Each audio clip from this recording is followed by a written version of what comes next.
நீங்க ஏன் இஸ்ரவேலை மட்டும் இப்படி சொல்றீங்க? இஸ்ரவேலை இவ்வளவு அருவருப்பு இருக்கு ஏன் சொல்றீங்க? மற்ற நாடுகள்ல இல்லையா அப்படின்னு கேட்டா, எல்லா நாட்டிலும் இருக்கும், ஆனால் இஸ்ரவேல்ல இருக்க கூடாது. அல்லேலூயா. அது தேவனுடைய தேசம். எருசலேம் தேவனுடைய மகாராஜாவின் நகரம். அங்கே இருக்க கூடாது. இன்னைக்கு இதே நிலைமை தான் சபைக்குள்ளேயும் இருக்கு.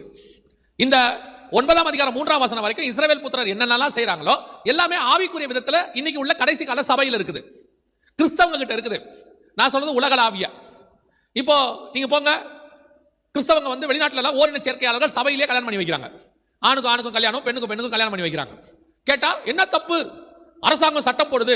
அரசாங்கம் சட்டம் போடும். பைபிள் தான் நமக்கு முதல் சட்டம். ஆண்டவர் நமக்கு கொடுத்திருக்கிறது. அரசாங்கம் போடுகிற சட்டம் பைபிளோடு கூட ஒத்து போகுமானால் அதுக்கு கீழ்ப்படிய வேண்டியது நம்முடைய கடமை. அதே சட்டம் பைபிளுக்கு அகைன்ஸ்டா இருக்குமானால் செய்ய முடியாது. அதிகாரத்துக்கு துரைத்தனத்துக்கு கர்த்தர் கீழ்ப்படிய சொல்லி இருக்கிறார். எல்லாத்துக்கும் கீழ்ப்படிய சொல்லி இருக்கிறார். பெற்றோருக்கு கீழ்ப்படிய